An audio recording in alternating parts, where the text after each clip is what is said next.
The emergency session bell echoed through the crystalline halls of the Galactic Council chambers, a sound that hadn't been heard in over 3 centuries.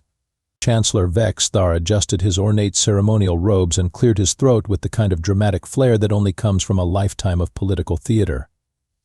His reptilian features twisted into what he probably thought was a concerned expression, but honestly looked more like he'd eaten something particularly sour. Esteemed colleagues, Vexthar began, his voice carrying that special blend of pomposity and condescension that politicians across the galaxy had perfected. We face an unprecedented crisis. The humans have become problematic. Around the circular chamber, representatives from 47 different species nodded in agreement. The Zephyrians clicked their mandibles approvingly. The crystalline collective hummed in harmonic consensus. Even the notoriously disagreeable void dwellers seemed to nod their shadowy approximations of heads. General Crow NK, a massive beetle-like creature whose exoskeleton had been polished to an intimidating shine, stomped forward with his 6 legs, creating a rhythmic percussion on the marble floor. His compound eyes reflected the chamber's lights like a disco ball, which somewhat undermined the gravitas he was going for. Chancellor, Crow NK's voice rumbled like grinding stone. With respect, calling the humans problematic is like calling a supernova slightly warm. They've colonized 17 systems in the past decade. 17. That's more than the expansion wars of the Third Age. Yes, Vexthar waved a dismissive claw, but they're still primitives. They only achieved faster than light travel 50 years ago. We've had it for millennia. They're like children playing with toys they don't understand. Children with antimatter weapons, muttered Commander Zilbeth from her position at the intelligence console.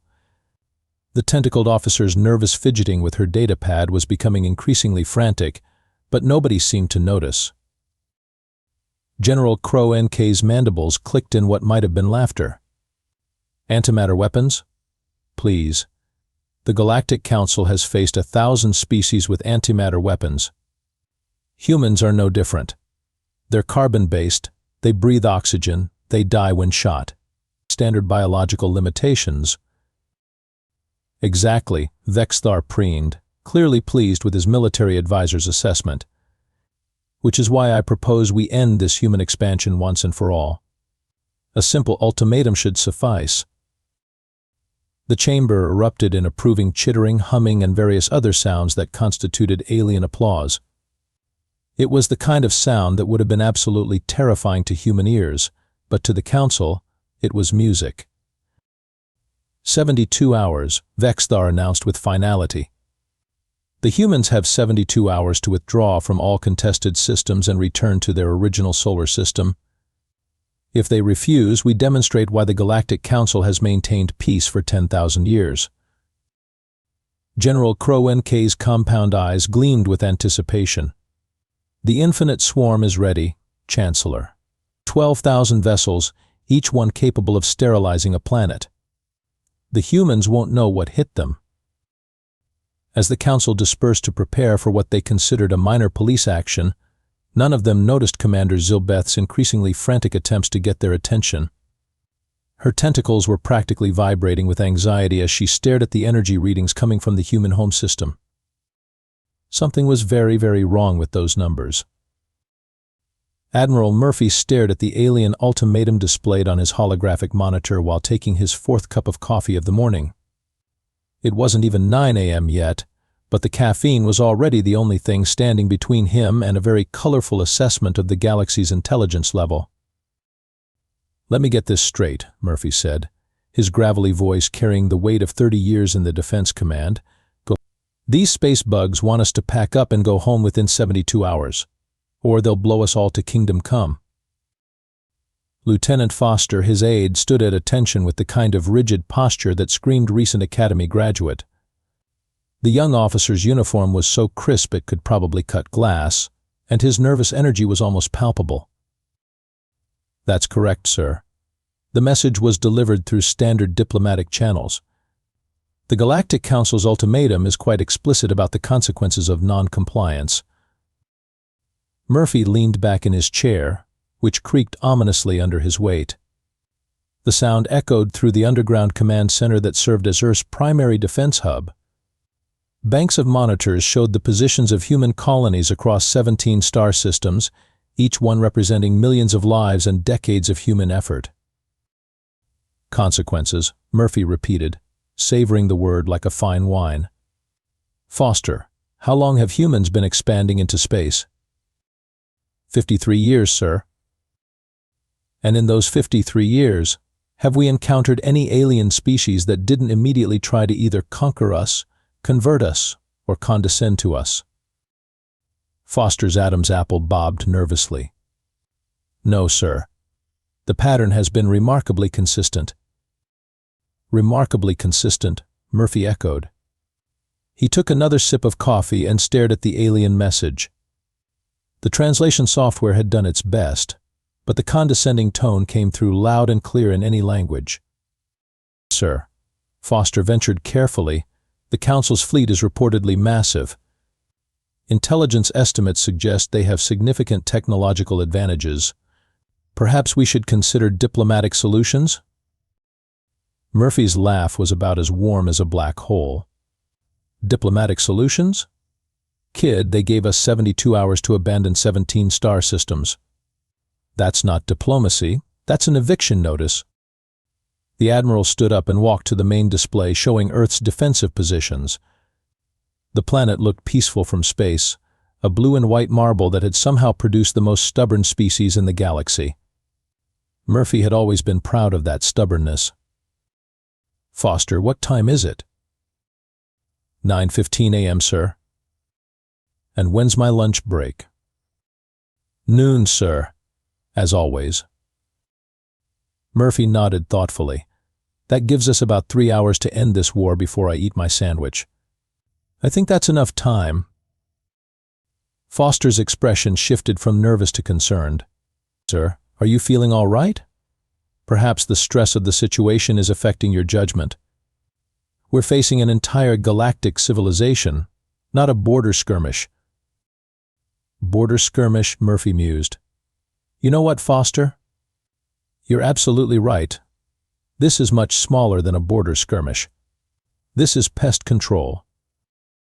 The Admiral walked to his secure communications console and punched in a code that very few people on Earth knew. The screen flickered to life, showing a connection to Luna Base, specifically to the most classified section of the most classified facility humanity had ever built. Dr. Harrison, this is Admiral Murphy. How's Project Pandora coming along? The face that appeared on screen belonged to a man who looked like he'd been mainlining caffeine and inspiration for the past 6 months. Doctor. Wasi. Harrison's hair was pointing in directions that defied several laws of physics, and his eyes had the slightly manic gleam of someone who'd been playing with forces that could rewrite the periodic table.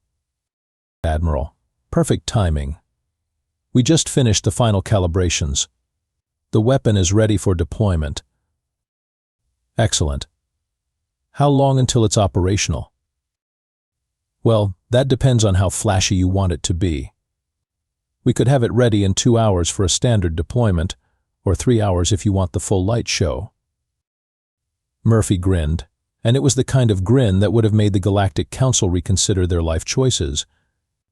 Doctor, make it flashy. I want this to be visible from several star systems away. Visible from several star systems? Foster squeaked. Sir, what exactly is Project Pandora?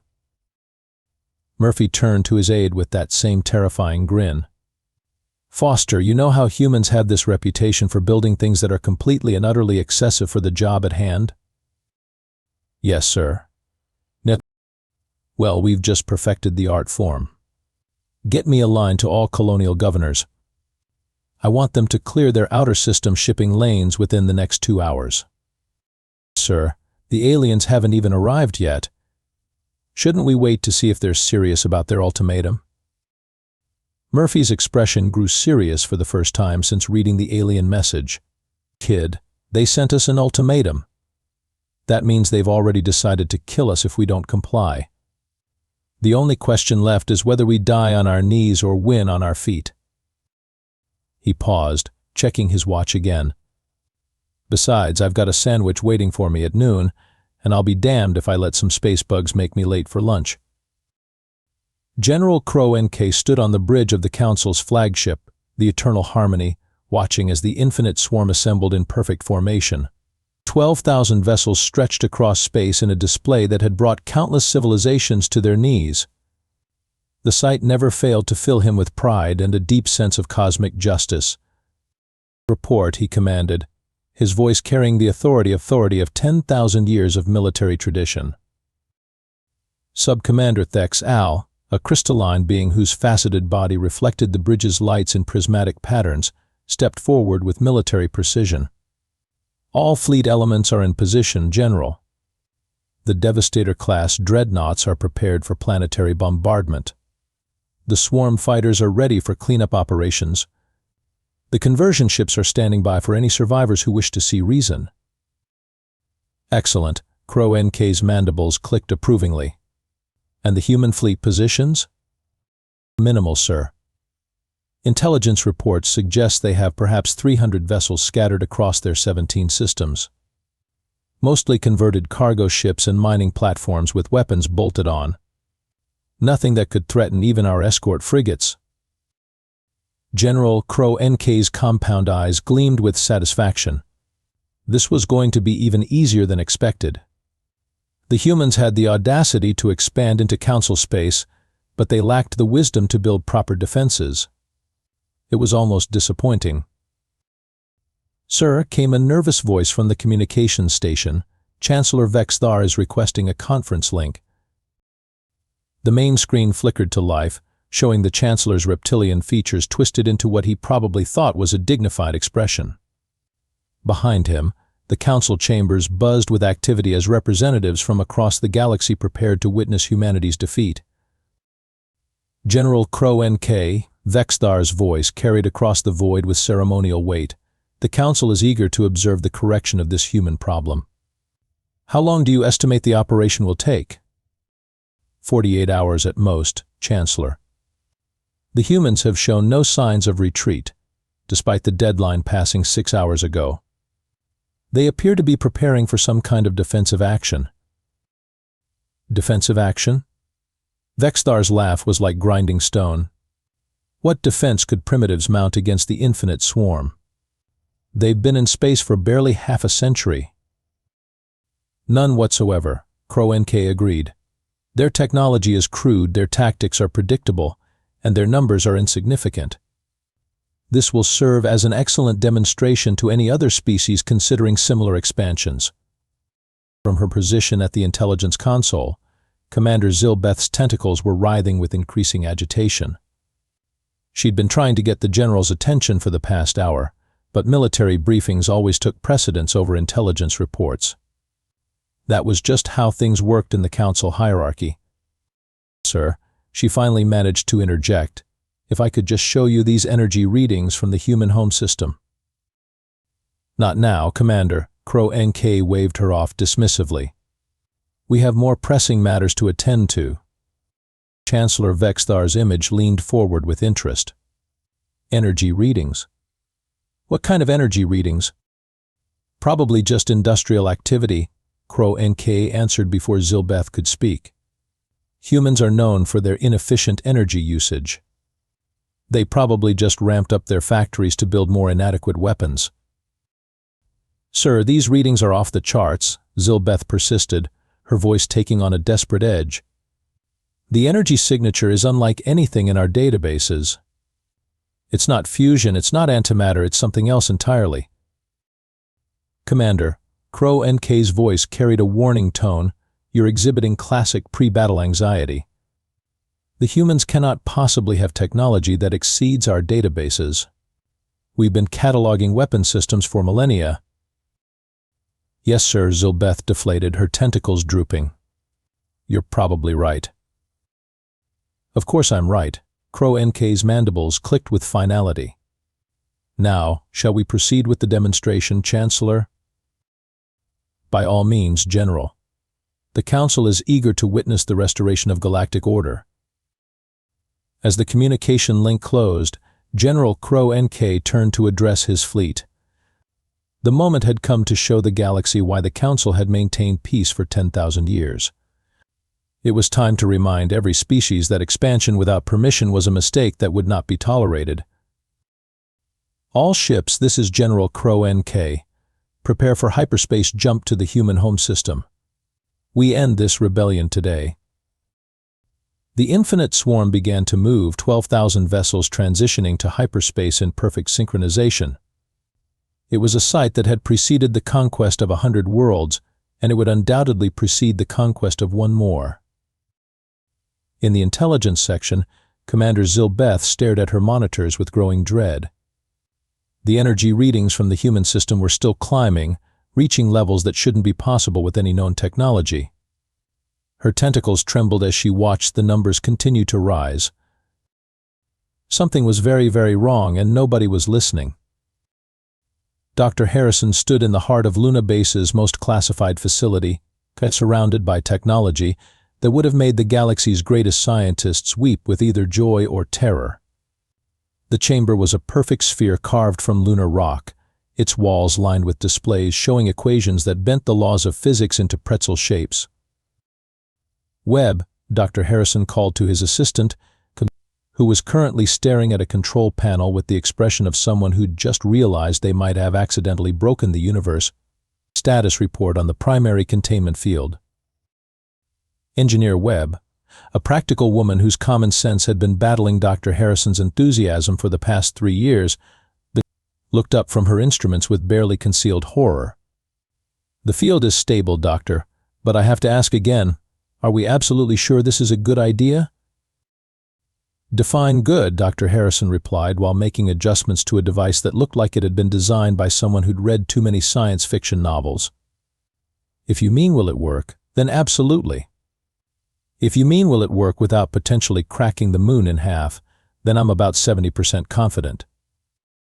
70%? Webb's voice cracked. Doctor, we're sitting on something that makes antimatter look like a firecracker. 70% isn't exactly reassuring. Dr. Harrison paused in his work to look at his assistant with the kind of expression that suggested he'd forgotten that other people weren't as comfortable with potentially apocalyptic forces as he was. Webb, humanity has been building weapons that are ridiculously overpowered for their intended purpose since we invented the club. This is just the latest iteration. The latest iteration could turn the solar system into a temporary star. Only if we use the full power setting, Dr. Harrison said cheerfully. For this demonstration, we're only using about 0.01% of maximum capacity. Webb stared at him. 0.01% will be visible from several star systems away. Exactly. Think of it as a calling card. Hi, we're humanity, and we've weaponized stellar physics. Please don't make us use the full power setting. The laboratory's main screen flickered to life, showing Admiral Murphy's weathered face. The Admiral was clearly calling from his command center, and the background noise suggested that Earth's defense forces were in full preparation mode. Doctor, how are we looking on the timeline? Right on schedule, Admiral. Project Pandora will be ready for deployment in 30 minutes. We're just running final safety checks. Safety checks? Murphy's eyebrows rose. Doctor, we're about to fire a weapon at an alien invasion fleet. I think safety went out the window when we decided to build the thing in the first place. Well, yes, but Webb insists we make sure we don't accidentally destroy the moon in the process. That would be inconvenient, Murphy admitted. How's the targeting system? Dr. Harrison's grin was the kind that made sensible people reconsider their life choices. Oh, that's the beautiful part. We don't need to target anything specific. The weapon creates a directed energy cascade that will envelope anything within a sphere roughly the size of the inner solar system. The inner solar system? Webb interjected. Doctor, that's not what you told me yesterday. I may have understated the blast radius slightly, Dr. Harrison admitted. But that's what makes it so effective. Any hostile fleet entering our solar system will be caught in the effect zone automatically. Admiral Murphy's expression shifted from curious to concerned. Doctor, when you say envelope, what exactly are we talking about? Think of it as a very brief, very localized Big Bang. The affected area will experience temperatures and pressures similar to the first few microseconds of stellar formation.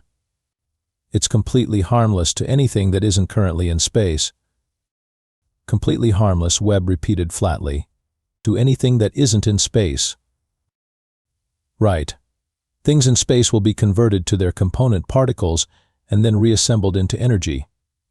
Very efficient, really. Admiral Murphy was quiet for a long moment. Doctor, are you telling me we've built a weapon that can temporarily turn our solar system into a star? Not the whole solar system, Dr. Harrison protested. Just the part where the aliens are going to be. The planets are perfectly safe. Well, mostly safe. There might be some interesting aurora displays. Interesting aurora displays, Murphy repeated. And this will definitely stop the alien fleet. Admiral, this weapon operates on principles that most civilizations don't discover until they've achieved transcendence. The aliens might have superior numbers and technology, but they're still bound by conventional physics. This isn't. This isn't. Webb looked up from her instruments with resignation. All systems show green, Doctor. Project Pandora is ready for deployment. Excellent. Dr. Harrison clapped his hands together. Admiral, just give us the word, and we'll demonstrate why humanity's approach to problem solving is so effective. Which is, when faced with a problem, build something ridiculously overpowered to solve it, then act surprised when it works better than expected. Admiral Murphy's laugh was grim. Doctor, I think you just summarized human military doctrine in one sentence. Thank you, Admiral. I've been working on that. All right, people, Murphy's voice carried the weight of command. The alien fleet should be arriving within the hour. Make it ready, and make it spectacular. I want this to be visible from the Council's home system. As the communication link closed, Dr. Harrison turned to Webb with the enthusiasm of a child about to set off the galaxy's most dangerous firework. Ready to make history? Ready to make history, Webb sighed, and hopefully not accidentally end it. The infinite swarm materialized at the edge of Earth's solar system with the kind of precision that spoke to 10,000 years of military perfection. 12,000 vessels arranged themselves in attack formation, their hulls gleaming with the reflected light of Sol. It was a sight that had brought countless civilizations to their knees, and General Crow NK felt the familiar surge of pride that came with commanding such overwhelming force. Report. He commanded from his position on the bridge of the Eternal Harmony. All fleet elements have successfully translated to real space, Sub-Commander Thexal announced, her crystalline form reflecting the bridge lights in prismatic patterns. Sensors show minimal human fleet presence. 300 vessels, mostly converted civilian craft. No significant defensive installations detected. Excellent. Crow NK's mandibles clicked approvingly. And the human home world? Third planet from the star. Standard oxygen-nitrogen atmosphere, approximately 6 billion inhabitants. Perfect for the Council's colonization protocols after we clear the current occupants. General Crow NK surveyed the tactical display with satisfaction. The human fleet was pathetically small, scattered across the outer system like debris. Their ships were crude, ungainly things that looked like they'd been welded together in someone's garage. It was almost insulting that the Council had needed to deploy the infinite swarm for such a minor threat. Sir, Commander Zilbeth's voice carried a note of barely controlled panic. I'm reading massive energy spikes from the human moon. Probably a power plant overload, Crow NK dismissed. Primitive civilizations often have industrial accidents when faced with superior force. Fear makes them clumsy. Sir, these readings are off the charts. The energy signature is unlike anything in our databases. It's not fusion, it's not antimatter, it's something else entirely. Commander, Crow NK's voice carried a warning tone. You've been saying that for hours. If the humans had technology that exceeded our databases, they would have used it already. They're clearly inferior. Yes, sir. Zilbeth's tentacles drooped with defeat. You're probably right.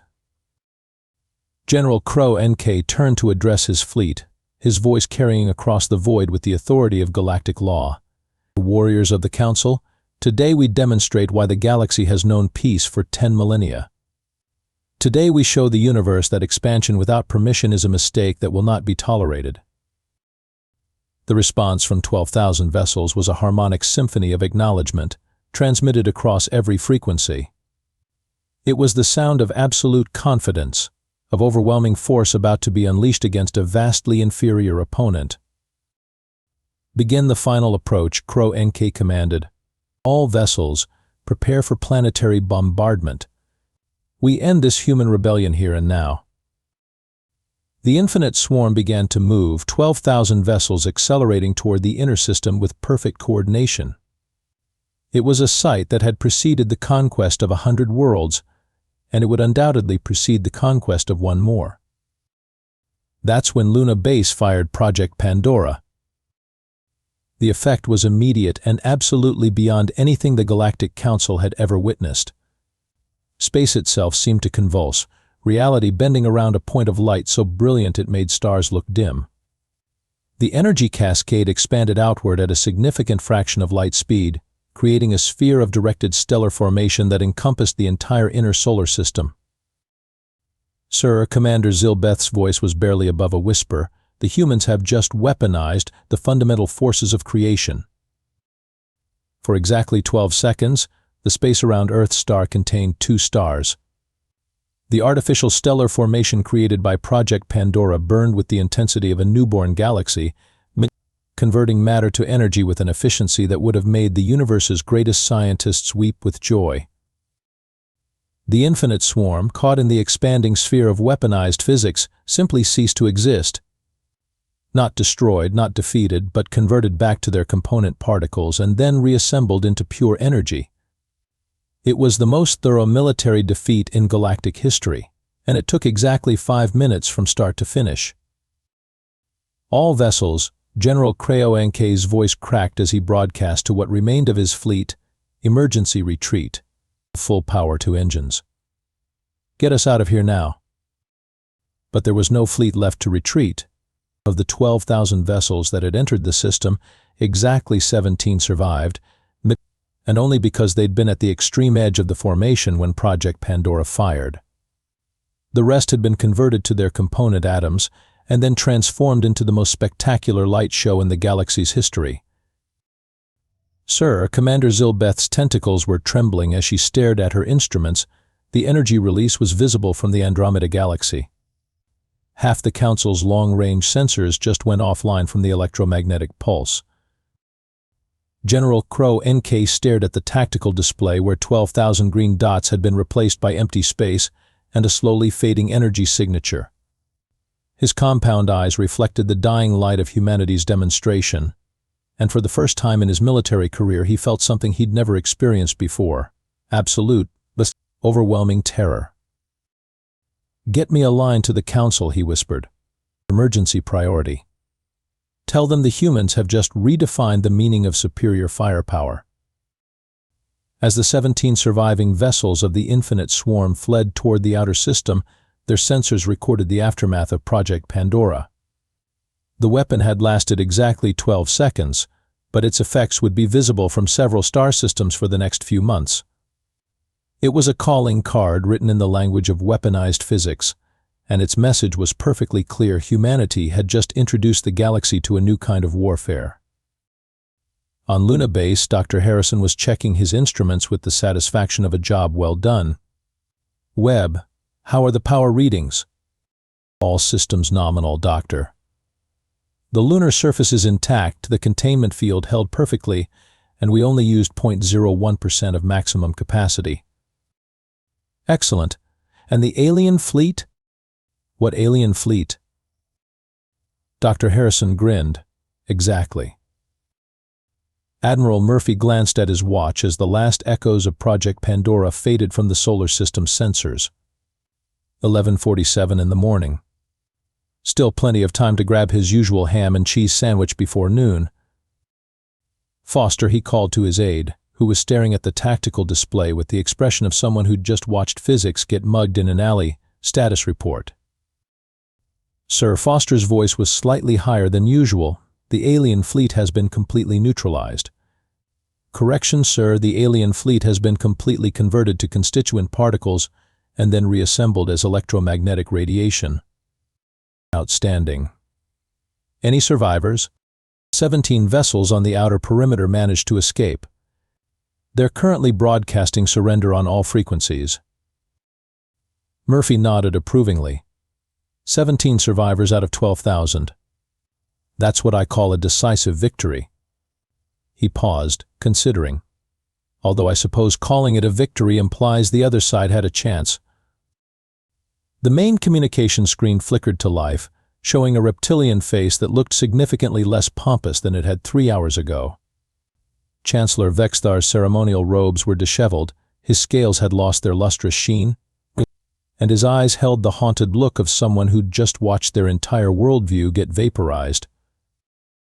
Admiral Murphy, Vexthar's voice carried none of its earlier arrogance.